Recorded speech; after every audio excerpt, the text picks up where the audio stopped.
अविनाश की शहर में नई नई जॉब लगी थी।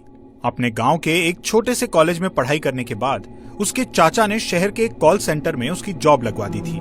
वहां उसकी नाइट शिफ्ट होती थी। अविनाश इससे पहले कभी शहर नहीं आया था। उसका यहाँ कोई दोस्त भी नहीं था, मगर कॉल सेंटर में उसकी दोस्ती पवन से हो गई। पवन हमेशा से शहर में पला बढ़ा एडवांस लड़का था। अब ज्यादातर समय अविनाश और पवन साथ में ही रहते। एक दिन ऑफिस के ब्रेक में दोनों बाहर खड़े चाय पी रहे थे। पवन फोन पे बातें कर रहा था। हाँ बेबी, वीकेंड पे आ रहा हूँ मैं, पार्टी करेंगे हमेशा की तरह। पवन काफी खुश नजर आ रहा था। फोन काटने के बाद उसने अविनाश की तरफ देखा। अविनाश के लिए ये कल्चर एकदम नया था। अपनी गर्लफ्रेंड से बात कर रहे थे तुम? अब ऑफिस का इतना सरदर्द रहता है, कोई तो चाहिए जिससे बात करके दिल को तसल्ली मिले। तुम्हारी गर्लफ्रेंड कहाँ रहती है? मेरी कोई गर्लफ्रेंड नहीं है, बल्कि मेरी तो कभी किसी लड़की से दोस्ती भी नहीं हुई आज तक। डर लगता है बात करने में भी, और लड़कियां हमेशा गलत समझ लेती हैं मुझे। ये भी एक प्रॉब्लम है। ये देखो एग्जाम्पल। अविनाश पास से गुजर रही एक लड़की के पास गया और कहने लगा, hello madam. Yes, who are you? तुम मेरी गर्लफ्रेंड बनोगी? मेरे पास बाइक भी है। लड़की ने जोर का तमाचा उसके चेहरे पे रसीद कर दिया। रास्कल। ये देखकर पवन का हंस हंस कर बुरा हाल था। ऐसे कौन बात करता है? कोई भी थप्पड़ी मारेगी ऐसे तो। मेरे पास बाइक है।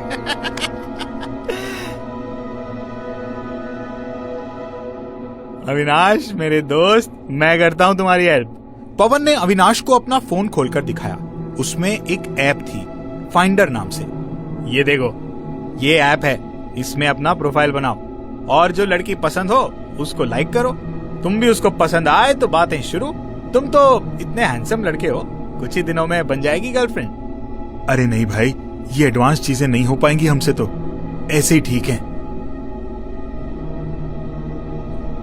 अविनाश ने अपने रूम पर जाकर इस बारे में फिर से सोचा, तो उसे लगा कि क्यों ना एक ट्राई करके देखा जाए। उसने वो ऐप अपने फोन में डाउनलोड कर ली। अगले दिन वो ऑफिस गया तो पवन ने उसका एक अच्छा सा प्रोफाइल भी बना दिया। अविनाश ने 2 लड़कियों को लाइक कर दिया जो उसको बेहद खूबसूरत लगी थी। दोनों चाय पीने बाहर गए तो अविनाश को ऐप से एक नोटिफिकेशन आया कि उन दोनों में से एक लड़की ने उसको लाइक किया है।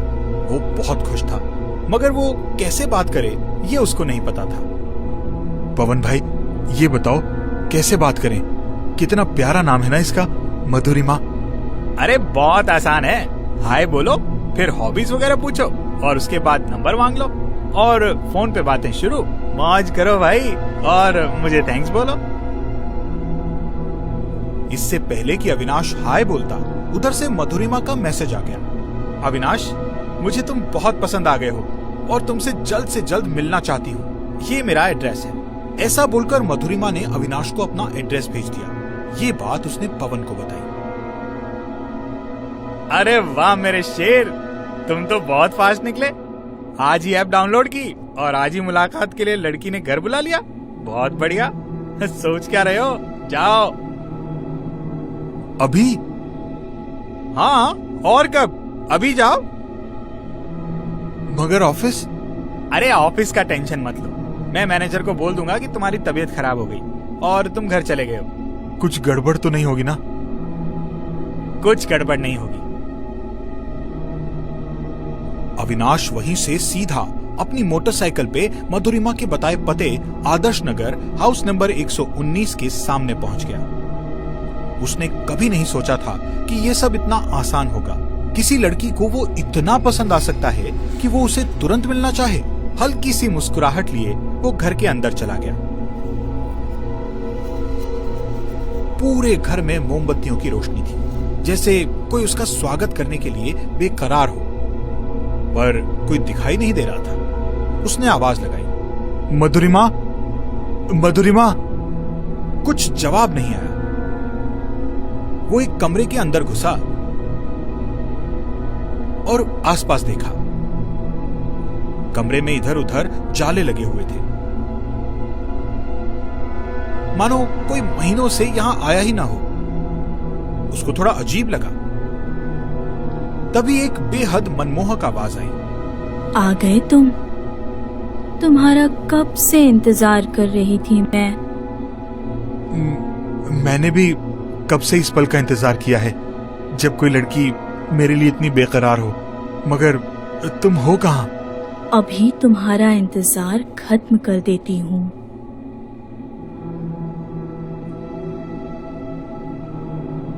एक ब्यूटीफुल वन पीस ड्रेस में मधुरिमा कमरे में घुसी। अविनाश ने इतनी सुंदर लड़की कभी नहीं देखी थी। वो तो मानो पागल हो गया था। एक टक उसको देखे जा रहा था। मधुरिमा ने बेड के बराबर में रखी टेबल के ऊपर से 2 ग्लास और एक शराब की बोतल उठाई। शराब पीते हो? नहीं, कभी ट्राई नहीं किया। तो आज करोगे? मधुरिमा ने शराब का एक ग्लास अविनाश को दिया और दूसरा खुद लेकर उसके पास बैठ गई। पियो। अविनाश ने शराब की एक घूंट पी और अजीब सा चेहरा बनाते हुए कहा, बहुत कड़वी है। इंसानी खून की तरह ना। अच्छा मजाक है। मजाक नहीं कर रही मैं। तुम्हें विक्रम का चेहरा याद है? विक्रम का नाम सुन के जैसे अविनाश के पैरों तले जमीन खिसक गई। विक्रम? तुम उसे कैसे जानती हो? अचानक मधुरिमा एक बेहद सुंदर लड़की से एक खतरनाक चुड़ैल में बदल गई। वो जोर जोर से हंसने लगी। मेरा पति था विक्रम। तुम्हारे गांव में मेडिकल कैंप लगाया था उसने, लोगों का फ्री इलाज करने के लिए। और तुमने महज 50,000 रुपए चुराने के लिए उसे मार डाला और उसकी मौत को खुदकुशी बना दिया। उसकी लाश देखकर मैं उसी दिन सदमे से मर गई और उसके कातिल को ढूंढते ढूंढते मुझे आखिर सच का पता चल गया। मुझे माफ कर दो मधुरिमा। मुझे उस वक्त पैसों की इतनी जरूरत थी कि सही और गलत समझ ही नहीं पाया। मुझे भी अब सही और गलत कुछ समझ नहीं आ रहा। इतना कहकर मधुरिमा ने शराब की बोतल को जमीन पे गिरा के उसके टुकड़े टुकड़े कर दिए और एक नुकीला टुकड़ा उठाकर सीधा अविनाश के सीने में घुसा दिया। वो दर्द से छटपटाने लगा। ऐसे ही मारा था ना तूने विक्रम को? मधुरिमा ने एक एक करके कांच के सारे टुकड़े अविनाश के शरीर में घुसा दिए। वो जमीन पर गिर गया। उसका खून पास में बिखरी पड़ी शराब में मिल गया और हमेशा के लिए वो इस दुनिया से विदा हो गया। मधुरिमा भी वहां से गायब हो गई। उसका बदला पूरा हो चुका था और उसको मुक्ति मिल चुकी थी। जब 3 दिन तक अविनाश ऑफिस नहीं आया तो पवन को अविनाश के फोन में दिखे मधुरिमा के एड्रेस की याद आई। वो वहां पहुंच गया तो उसने देखा कि पवन की मोटरसाइकिल बाहर ही खड़ी थी। अंदर जाकर देखा तो किसी का कोई नामो निशान तक नहीं था। आसपास पूछने पर पता चला कि 6 महीने से इस घर में कोई नहीं रहता। पवन चौंक उठा और अविनाश की कहानी हमेशा के लिए एक अजीब हादसा बनकर रह गई।